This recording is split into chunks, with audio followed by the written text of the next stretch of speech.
Bom dia, povo amado do Senhor, nessa terça-feira, dia 22 de abril, que vocês, e eu possamos estar engrandecendo o nome do Senhor por todas as suas maravilhas que Ele tem executado em nosso meio e que nós possamos bendizer e agradecer porque Ele tem providenciado dias bons, Ele tem providenciado dias que muitas vezes nós somos testados para sermos aprovados, mas em tudo isso o Senhor nos dá graça para nos mantermos de pé diante da sua presença e por esse motivo devemos sempre ter cânticos e louvores em nossa boca, agradecendo ao Senhor por sua fidelidade em nossas vidas. E falando em fidelidade, lá no livro de 1 Samuel, no capítulo 11, no versículo 12, Deus ele diz que vai tirar o reino de Salomão,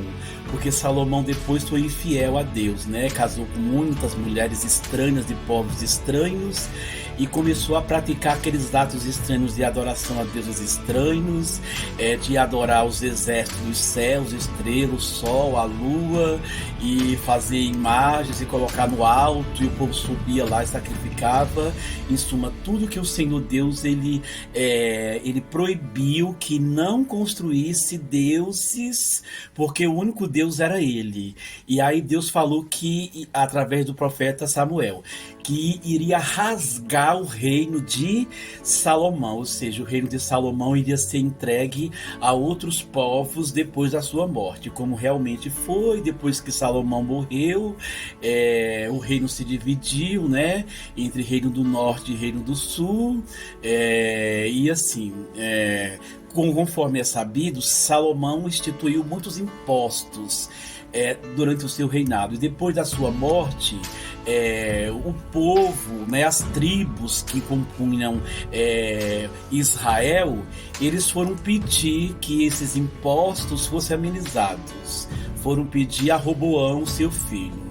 Mas de nada adiantou, porque Roboão não deu ouvidos, ele não escutou os sacerdotes que aconselhavam Salomão, ele foi em busca de conselho com os mancebos mais jovens, e aí não tirou tributo nenhum, afligiu mais o povo, e aí se dividiu 10 tribos, 10 tribos ficou como reino do sul, e as 2 tribos como reino do norte.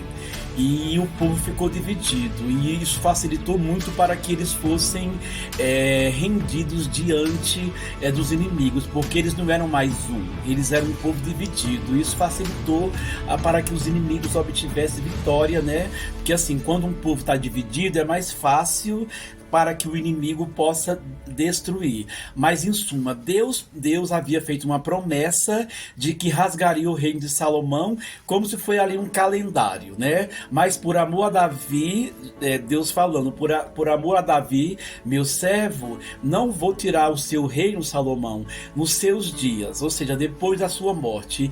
Ou seja, Deus estipula, é como se Deus tivesse um calendário, Deus não precisa ter calendário, porque ele criou tudo, inclusive as próprias mudanças, os lapsos temporais do tempo.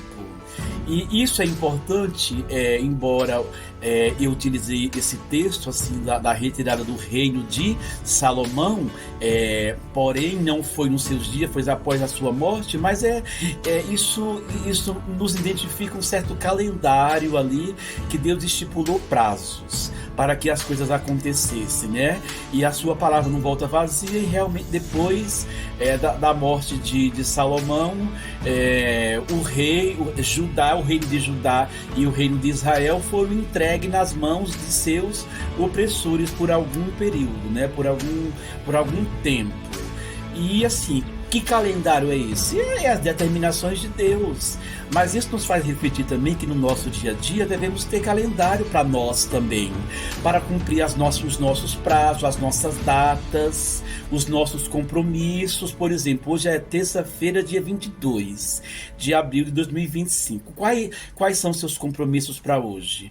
O povo de Deus tem que se atentar aos compromissos que eles têm que executar, ou seja, o povo de Deus tem que estar atento porque se o sal perder sua capacidade de salgar, para que serve o sal?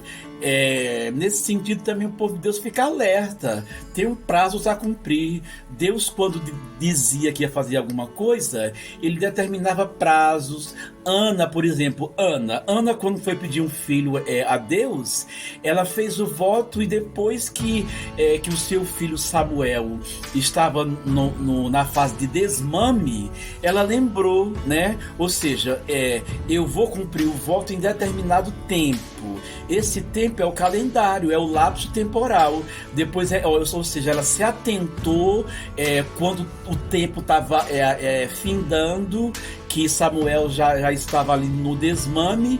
Ela lembrou de ir lá e cumprir o calendário dela, ou o calendário, ou o voto, o prazo, conforme vocês queiram lembrar. Então a palavra de hoje, dia 25 de abril, é essa: se atente ao calendário aí, povo de Deus. Hoje é terça-feira, dia 22 de abril de 2025. Quais são seus compromissos? Em quais horários esses compromissos têm que ser cumpridos? Se atenta, povo de Deus. E Deus, ele tem prazer quando o seu povo ele age com sabedoria. Quando o povo de Deus se atenta em fazer com que o seu exemplo de vida possa transfigurar as características de Deus. Então, assim, as características de Deus é justamente que o povo dele se atente aos seus estatutos. E lá nos seus estatutos, seja no Novo Testamento ou no Antigo Testamento, no Novo Testamento ou no Antigo Testamento, diz que nós temos que ser prudentes, agir com prudência. E agir com prudência é exatamente se atentar ao que vai fazer, em que tempo que vai fazer, respeitar os prazos que foram pré-determinados, observar os horários em que esses atos se darão, para que o povo de Deus possa estar sempre conectado com os acontecimentos que permeiam a sua vida, para que eles possam realmente ser aprovados em tudo,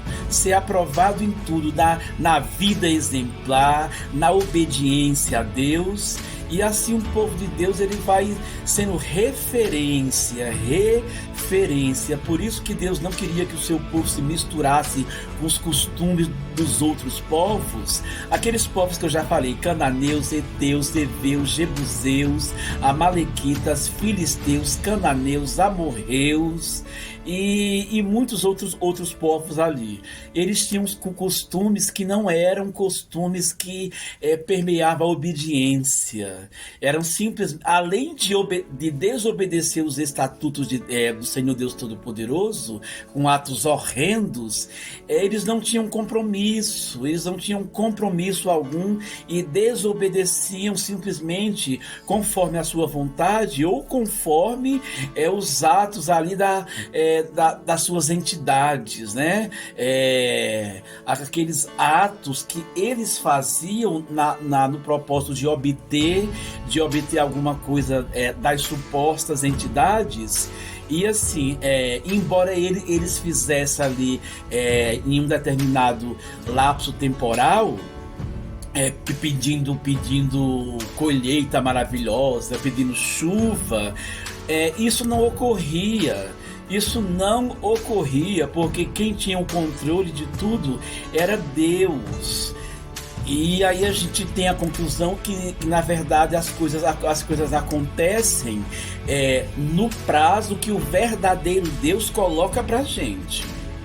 E esses prazos que se tornam seculares, eles têm ali uma carga de obediência, porque senão as pessoas perderão ali o que estava vinculado àqueles atos.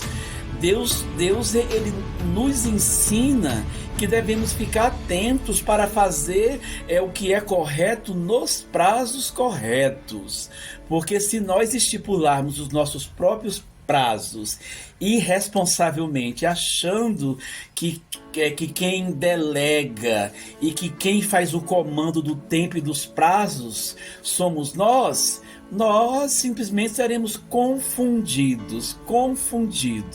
Por isso reina o Senhor poderosamente, e no tempo de Deus, acordado com os nossos tempos com relação ao cumprimento, nós possamos realmente executar o que fora determinado.